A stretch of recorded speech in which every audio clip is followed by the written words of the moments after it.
नमस्ते फ्रेंड्स, मेरा नाम है अंजन महांती और आप देख रहे हैं medical solver YouTube channel. Friends, आज का इस टॉपिक पर हम बात करेंगे टेस्ट ट्यूब बेबी के बारे में, यानी कि टेस्ट ट्यूब बेबी क्या होता है, टेस्ट ट्यूब बेबी को कब लिया जाता है और टेस्ट ट्यूब बेबी को कैसे लिया जाता है, यानी कि टेस्ट ट्यूब बेबी का प्रोसेस क्या क्या है। सब कुछ डिटेल्स आपको आज का इस टॉपिक पर मिल जाएगा, इसलिए आज का इस टॉपिक को समझने के लिए आप कम्प्लीटली वॉच कीजिएगा। शुरू करने से पहले फ्रेंड्स, आप सभी के पास एक छोटी सी रिक्वेस्ट है। अगर आप इस चैनल पर पहली बार आए हैं तो चैनल को सब्सक्राइब करने के साथ साथ नोटिफिकेशन बेल कॉल पे क्लिक करें, क्योंकि इस चैनल पर आप लोगों को मेडिकल रिलेटेड हर तरह का हेल्पफुल कंटेंट मिलता रहेगा। तो चलिए फ्रेंड्स, आज का इस टॉपिक को शुरू कर लेते हैं।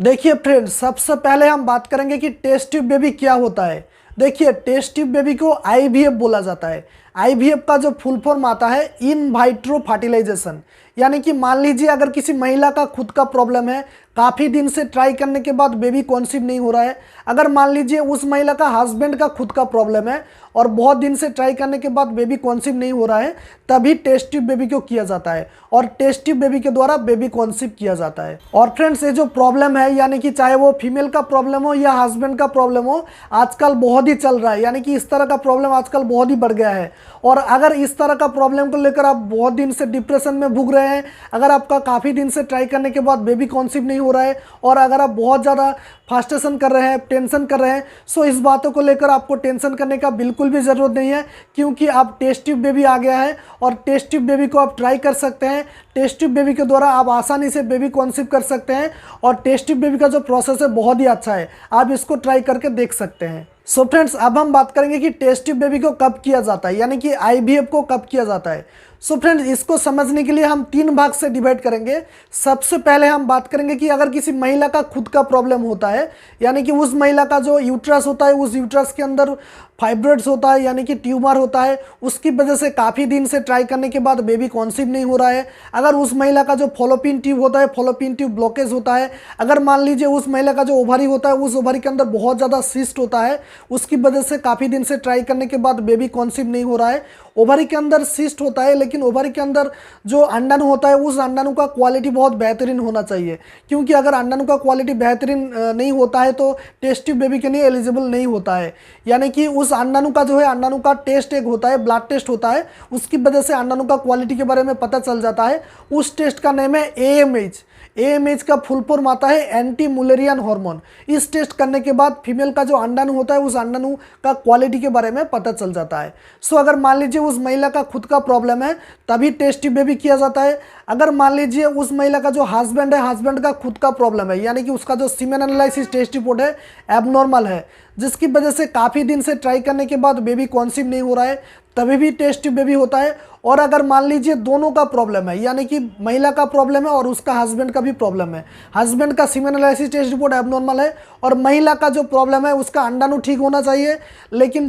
ओवरी के अंदर अगर बहुत ज़्यादा सिस्ट है, अगर फॉलोपिन ट्यूब ब्लॉकेज है, अगर यूट्रस में फाइब्रॉइड्स है, कुछ इस तरह का प्रॉब्लम है, तभी भी टेस्ट ट्यूब बेबी किया जाता है, ठीक है। और टेस्ट ट्यूब बेबी के द्वारा बेबी कॉन्सीव किया जाता है। सो फ्रेंड्स, अब हम फाइनली बात करेंगे कि टेस्ट ट्यूब बेबीज के द्वारा बेबी कॉन्सीव कैसे किया जाता है, यानी कि आईवीएफ का प्रोसेस क्या क्या है। देखिए, इसको समझने के लिए सबसे पहले हम बात करेंगे कि अगर किसी महिला का प्रॉब्लम होता है, यानी कि उस महिला का यूट्रस के अंदर फाइब्रॉइड्स होता है, अगर उस महिला का फॉलोपिन ट्यूब ब्लॉकेज होता है, अगर उस महिला का ओवरी के अंदर बहुत ज़्यादा सिस्ट होता है, लेकिन अंडाणु का क्वालिटी बहुत अच्छा होता है, तो बहुत दिन से ट्राई करने के बाद बेबी कॉन्सीव नहीं हो रहा है, तभी क्या किया जाता है कि उस महिला का एक माइक्रो सर्जरी किया जाता है और उस माइक्रो सर्जरी के द्वारा, एक माइक्रो इंजेक्ट के द्वारा उस महिला का जो ओवरी होता है, उस ओवरी से अंडाणु को निकाला जाता है और अंडाणु को निकालने के बाद एक केमिकल पॉट में रखा जाता है, यानी कि केमिकल के साथ मिक्स करके रखा जाता है। उसके बाद उस महिला का जो हस्बैंड होता है, जिसका कुछ प्रॉब्लम नहीं है,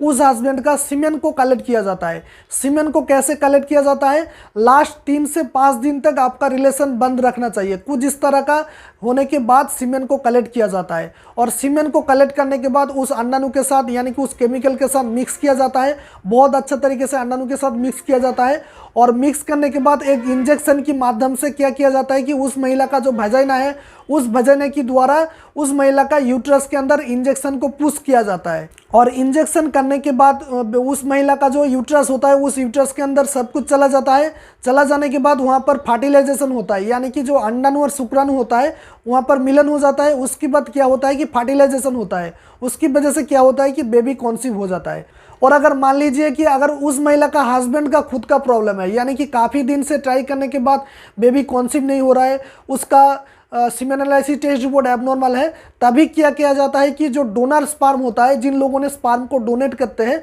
उस डोनर स्पर्म को लेके क्या किया जाता है कि उसी सेम प्रोसेस में किया जाता है। उसी सेम प्रोसेस में उस महिला का अंडाणु निकाला जाता है और डोनर स्पर्म के साथ मिक्स करके यूट्रस में पुश किया जाता है, जिसकी वजह से बेबी कॉन्सीव हो जाता है। और अगर मान लीजिए दोनों का प्रॉब्लम है, यानी कि महिला का प्रॉब्लम है और हस्बैंड का प्रॉब्लम है, दोनों का प्रॉब्लम है, लेकिन महिला का जो ओवरी के अंदर अंडाणु है वो अंडाणु ठीक है, यानी कि अंडाणु का क्वालिटी बहुत अच्छा है, और हस्बैंड का जो सीमेन एनालिसिस टेस्ट रिपोर्ट है एबनॉर्मल है, तभी क्या किया जाता है कि उस जो डोनर स्पर्म होता है, जिन लोगों ने स्पर्म को डोनेट करते हैं, उस डोनर स्पर्म को लेके उस महिला का जो ओवरी से अंडाणु को निकाला जाता है और अंडाणु को निकल के मिक्स करके उसे सेम प्रोसेस में यूट्रस में पुश किया जाता है, जिसकी वजह से वहाँ पर अंडाणु और शुक्राणु का मिलन हो जाता है, जहाँ पर फर्टिलाइजेशन होता है और उसकी वजह से बेबी कॉन्सीव हो जाता है। सो फ्रेंड्स, उम्मीद है कि आप लोगों को सब कुछ समझ में आ गया होगा। और फ्रेंड्स, हमेशा एक बात को ध्यान में रखना है कि टेस्ट ट्यूब बेबी कभी कभी फेल हो जाता है, यानी कि कभी कभी दोबारा करना पड़ता है, लेकिन दोबारा करने का जो परसेंटेज होता है बहुत ही कम होता है, सक्सेस होने का चांसेस बहुत ज़्यादा होता है। और फ्रेंड्स, टेस्ट ट्यूब बेबी लेने के बाद क्या होता है कि कभी कभी 2 से 3 कॉन्सीव हो जाता है, यानी कि 2 से 3 बेबी इशूज़ आ जाता है। सो उसकी वजह से अगर आप 2 से 3 बेबी चाहते हैं तो आप रख सकते हैं, लेकिन अगर आप नहीं चाहते हैं तो तब क्या किया जाता है कि उस बेबी को, यानी कि जिस बेबी को आप नहीं चाहते हैं, यानी कि शायद अगर आप एक बेबी चाहते हैं तो बाकी 2 बेबी को नष्ट किया जाता है, यानी कि हटा दिया जाता है। एक इंजेक्शन होता है, उस इंजेक्शन को पुश करने की वजह से उस बेबी को हटा दिया जाता है। और फ्रेंड्स, टेस्ट ट्यूब बेबी का जो कॉस्ट आता है, अगर आप लोकली करेंगे तो आपको 1 लाख के आसपास खर्चा हो जाता है, और कभी कभी 1 लाख का कम भी हो जाता है, कहीं कहीं पर 1 लाख का कम भी खर्चा हो जाता है। लेकिन अगर आप कहीं भी बाहर का कंट्री में करेंगे तो तभी क्या होगा कि आपका 1 लाख के ऊपर खर्चा हो जाएगा, यानी कि कभी कभी 2 लाख 3 लाख का खर्चा हो जाता है। सो फ्रेंड्स, उम्मीद है कि आपको आज का इस वीडियो में सब कुछ समझ में आ गया होगा कि टेस्ट ट्यूब बेबी क्या होता है, टेस्ट ट्यूब बेबी को कब लिया जाता है और टेस्ट ट्यूब बेबी को कैसे लिया जाता है, यानी कि प्रोसेस क्या क्या है। सो फ्रेंड्स, वीडियो पसंद आए तो वीडियो को एक लाइक कर दीजिएगा, दोस्तों के साथ शेयर कर दीजिएगा। अगर इसके बारे में फिर भी आपको कोई कन्फ्यूजन होता है तो इसी वीडियो का कमेंट बॉक्स पर जाके आप हमें कमेंट कर सकते हैं, मैं कोशिश करूंगा उसका रिप्लाई देने में। और चैनल पर पहली बार आए हैं तो चैनल को सब्सक्राइब करने के साथ साथ नोटिफिकेशन बेल कॉल पे क्लिक करें, क्योंकि इस चैनल पर आप लोगों को मेडिकल रिलेटेड हर तरह का हेल्पफुल कंटेंट मिलता रहेगा। और आप हमें इंस्टाग्राम पर फॉलो कर सकते हैं, इंस्टाग्राम का आईडी है @medicalsolver। सो फ्रेंड्स, आज का इस वीडियो को यहीं पर ख़त्म करते हैं, मिलते हैं अगले वीडियो पर। तब तक के लिए thank you so much and thanks for watching.